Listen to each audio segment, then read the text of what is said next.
Power games, power over others in daily conversation. Me, folks, if you're like me, trying to extricate yourself from the toxic web of 3D behavior, you have to be really on top of what others are trying to accomplish and your reaction to it. I believe what I'm about to discuss is really pertinent to our day-to-day lives on Earth, at least for me it is, and from your comments I can tell what I discuss helps you, so I'm hoping this will help you as well. I saw a post on this the other week and I wanted to explore it, so I seem to have undertaken my own study by interacting with my neighbors. It said that when you eliminate these three needs, you will become authentic and soul-based. Need of approval. Need for security. Need for control. In my experience, and I'm not saying that that goes across the board, there are many people who do not have a power over others' agenda, but in my experience I come across them all the time. And since I've gotten out and started relating to my neighbors, which I'm beginning to regret already, I've had more and more instances start to crop up that I can pass on to you as examples of what to watch out for. That, on top of the long list of experiences I've had when I was younger. The other day when the drunken energy vampire came out, I'd gone in the house. The neighbor I do talk to was burning the logs I'd bought one after the next, and my $20 went up in smoke that night. So he got $20 to give to me to buy the next batch. The drunk was sitting there, and, probably understanding that he's only being tolerated and not welcome at all by me, took out $5 and gave it to the neighbor for the next batch of logs. His game is, be my friend but it's all on my terms, not yours. I don't compromise with others, but I will buy you as a friend so I can steal your energy. My neighbor can't tell when he's being manipulated.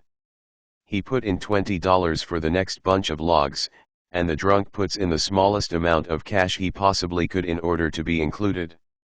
Here in Canada we don't have bills for $1 and $2, and frankly, nobody has many of those coins either.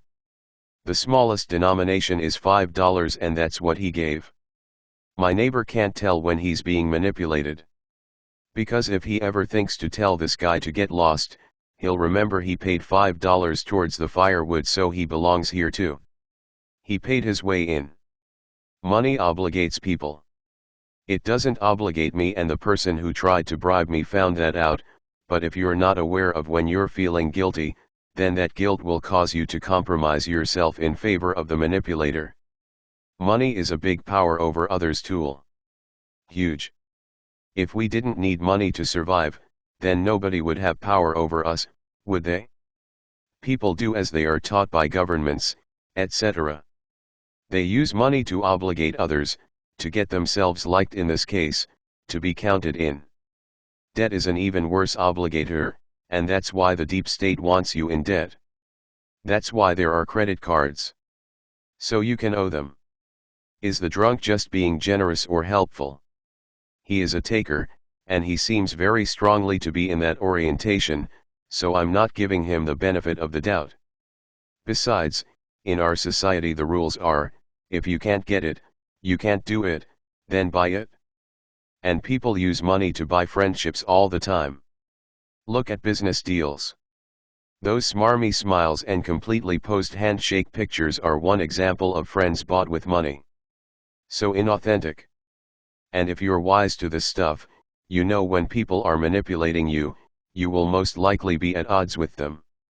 They are expecting you to comply to old 3D standards, and if you're wise to them and refuse to be controlled and manipulated, and refuse to feel obligated through guilt, then you will not get along with these people. They will become angry at you when what they're doing doesn't work.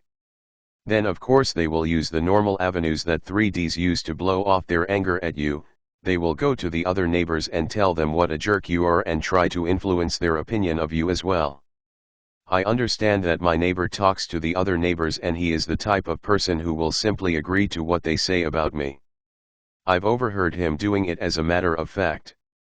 He may even throw in a few comments of his own, in order to try to make the other person feel better and stop complaining about me. So you cannot care what 3Ds think of you. It's that simple. This person will side up with whoever is in front of him. He's a chameleon. What I heard him and the drunk discussing after I went inside the house after refusing to talk to the drunk, was the shape of my breasts. Yes, always, whenever the macho men are down, take shots at the feminine. The drunk was discussing the way my breasts look and my neighbor was agreeing with him. I had a snicker and walked away from the window. I have no need of approval. Your need for approval can hurt you. If you're wondering why I bother talking to these people, it's because there is nothing else around here. If there are spiritual people who behave in a higher standard of behavior, I haven't found them here.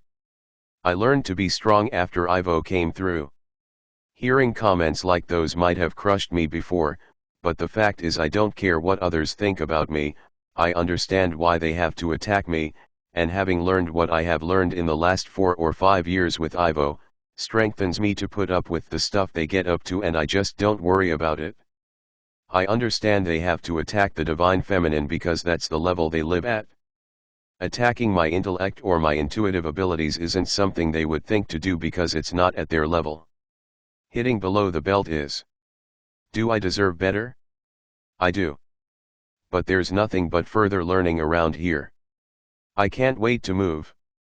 I also understand and accept that anything I say to these people is fodder for the rumor mills and it won't stay with that person.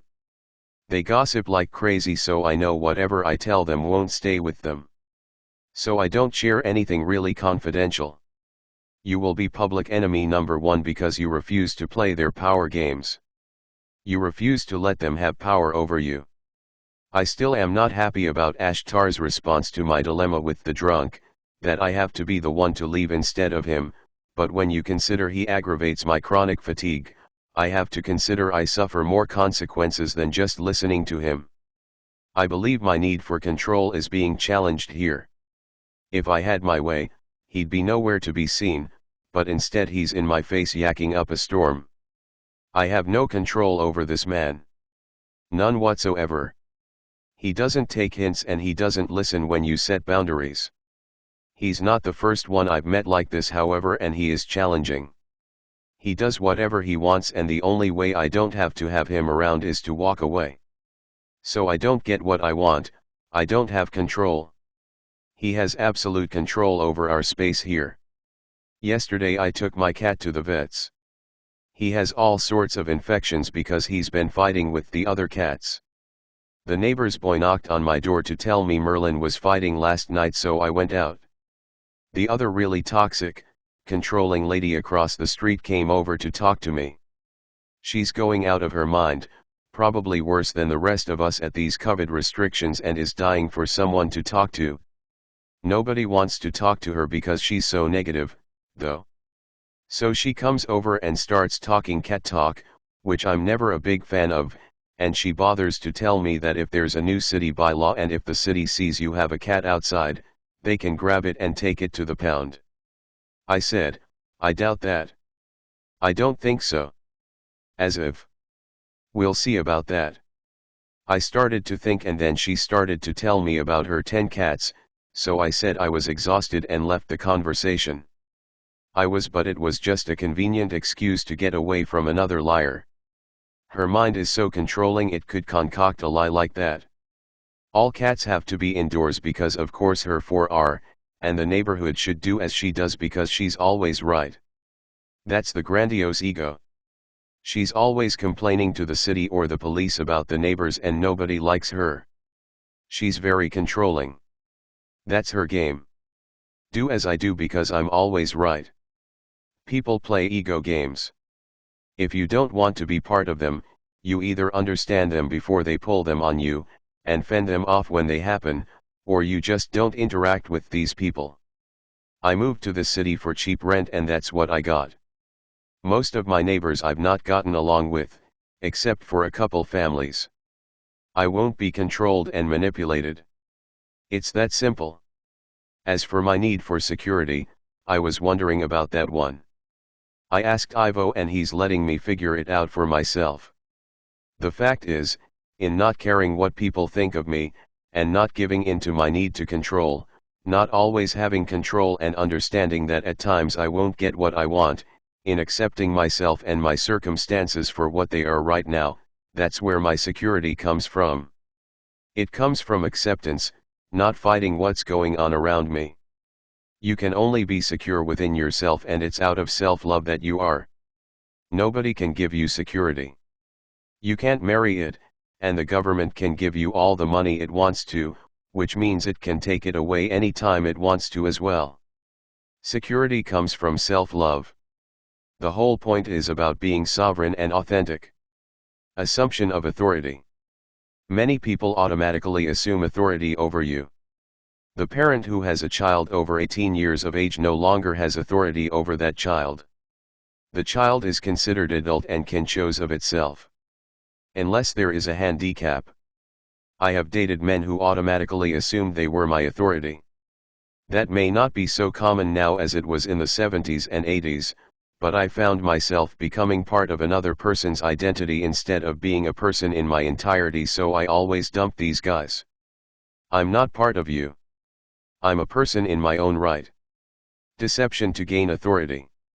Where others have no claim to authority over you, they will make false claims in order to subjugate you to their control. This is what my neighbors are doing. They will tell you lies in order to make you believe they are an expert on any given subject.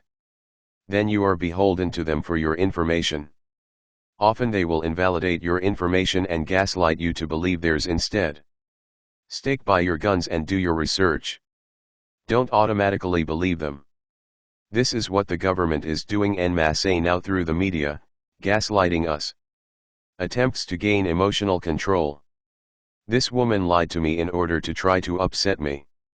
The best way for the controller, energy vampire, to understand they have you where they want you is to see your expression change. Many people try to gain emotional control over others because they're energy vampires. They want to keep you there as a supply they can tap on, and people whose moods are easily changed are good sources of energy. You have to become non-reactive. I believe this whole world is about being non-reactive to it and deciding how you want to feel. What say you, Adama? Adama, I agree, Sharon.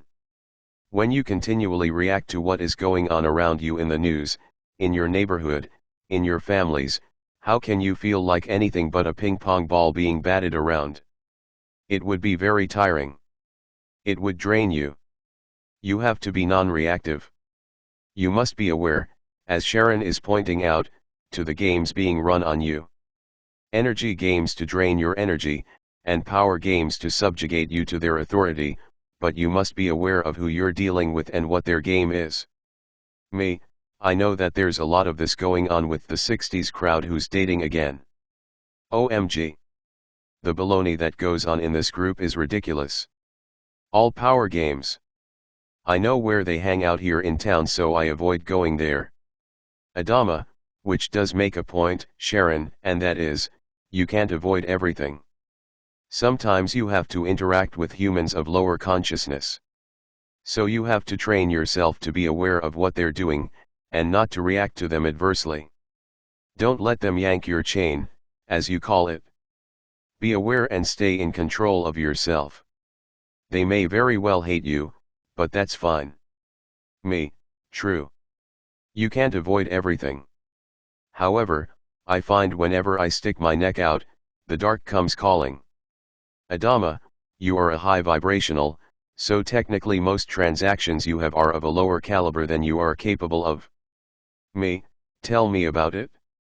I can't wait till next year and I can hang with galactics and get some positive mirroring back.